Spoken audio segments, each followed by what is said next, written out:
Hello guys, and welcome to the Up All Night channel. Today we're going to be reviewing the Paramilitary 2 by Spyderco. Shout out to Epidemic Music for allowing me to play music during my reviews. Now, this is the Spyderco Blade HQ exclusive in CTS BD1. The handle scales are completely aluminum. The liner and scale are basically one. It is essentially solid slabs of aluminum. It's beautiful. It's some of the most gorgeous stuff I've ever seen in my life. My very first knife ever, actually, for pocket carry was a M-Tech. It was a blue aluminum M-Tech with a single steel liner. And now I am 32. It's been 12, 13 years or so. And now I have a Paramilitary 2 blue aluminum with one little steel liner for the lock. Oh, life is beautiful. So this sucker is really light, like super light. It's lighter than the original with the steel liners in G10.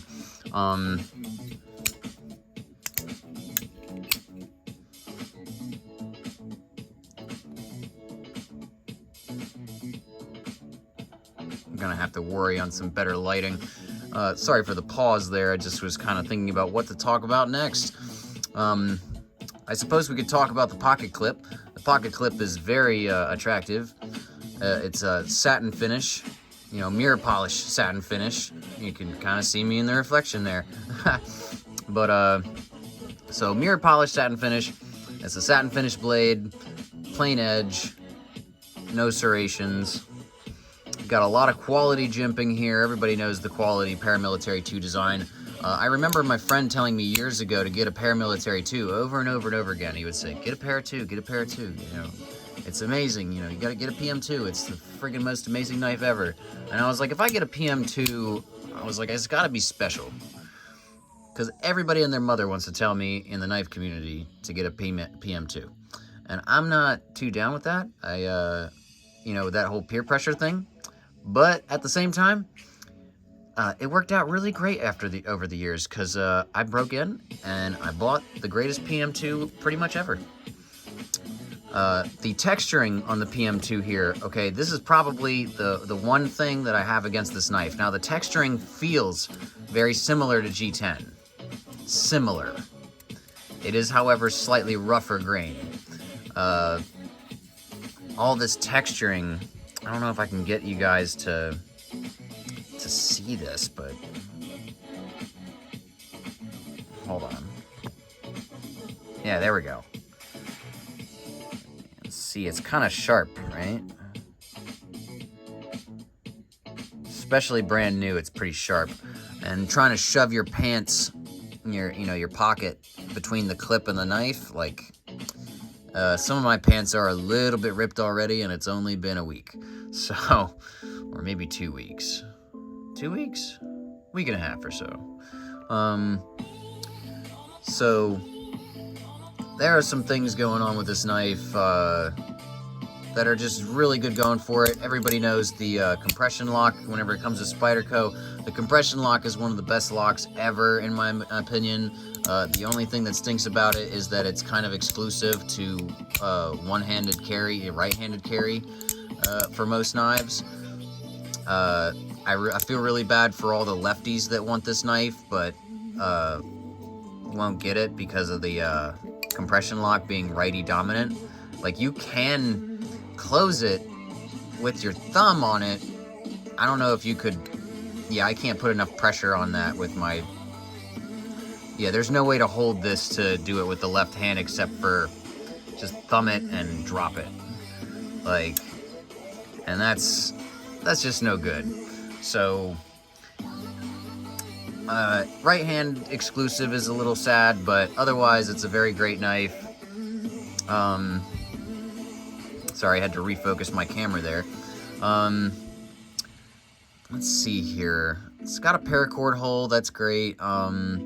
I don't necessarily use paracord all the time. Sometimes I do, sometimes I don't. Like here on this bug out, I gave it a nice long paracord. because I wanted to experiment with, because one time I dropped a knife at work and I wanted to experiment with being able to put my fingers, 2 fingers through some paracord before gripping the knife, so that way it'd be harder to drop it, because it would be partially, the fingers would catch it, right? Just dangle it. But, anywho, so some real quick size comparisons here. Alright, we got about a 3.5-inch blade or so, depending how much, it depends how much, depending if you're counting the jimping area, but for the forward finger choil and everything, but for a size comparison, we have a 3-inch blue Civivi. Right, and we have a Benchmade bug out, which is just slightly less than the PM2.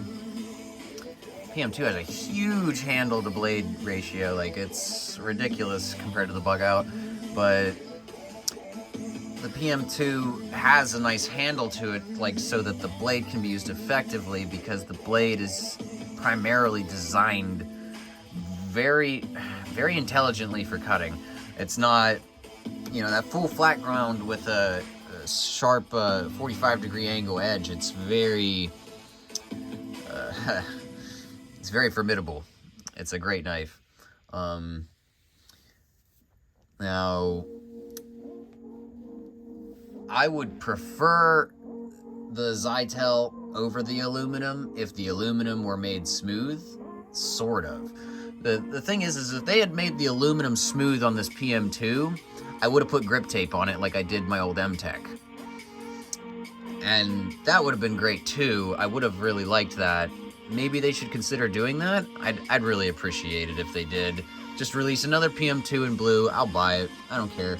This is the Blade HQ exclusive. I can pawn this off. I can sell it. I can make it a subscriber review giveaway thing, but, however, sorry, I'm very tired, brain mush, kind of losing thought here. So there's the Civivi and the bug out. Let's see it next to how about a Yojimbo 2, right? Because some people like to make comparisons between these two, the Para 2 and the Yojimbo 2. And I'm honestly, it's funny too, because yes, even though the Yojimbo 2 here looks smaller than the PM2 is lighter. The PM2 is lighter. It's the G10 and the steel liners, they really weigh the knife down, especially on the Yojimbo 2. There's no milling, like next to no milling. There's a slight bit of milling in there, right? Slight bit of milling.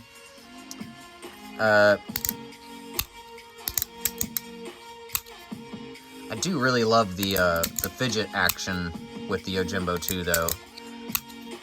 It's like just as good, if not better. Especially with the heavy, thick blade of the Yojimbo 2.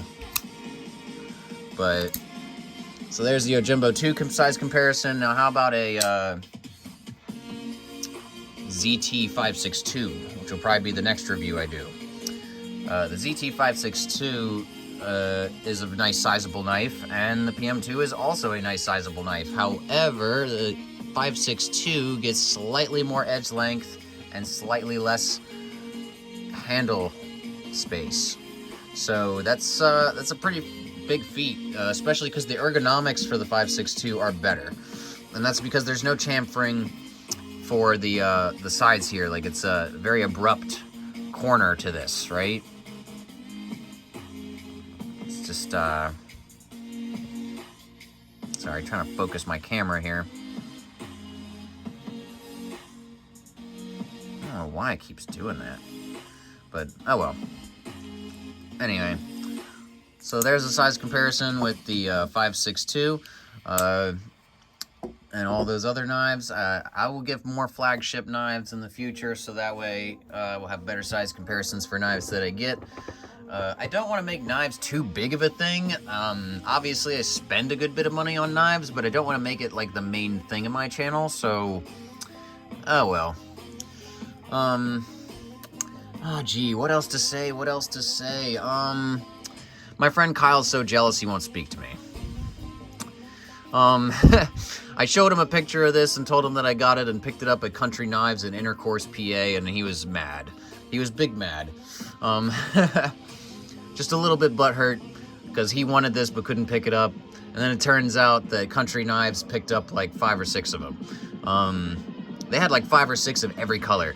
I crap you not. I'm gonna have to work on the lighting in this video. Let me see something real quick here, guys. Let me see if I can change the lighting. It was better the way it was before, now that I think about it.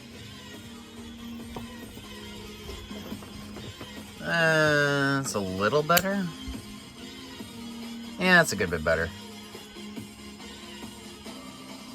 Yeah, I can live with that lighting.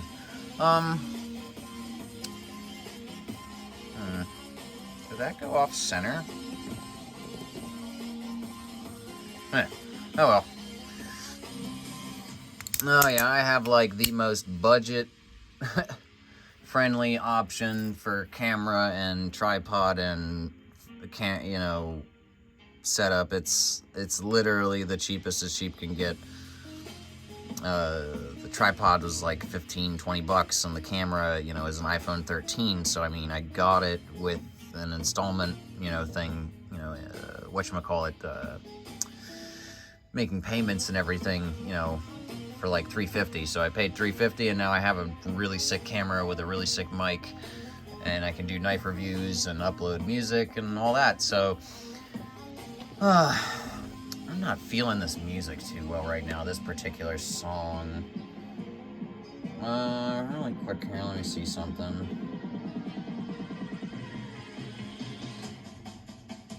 I guess to wrap it up, we'll do, nah. Yeah, here we go.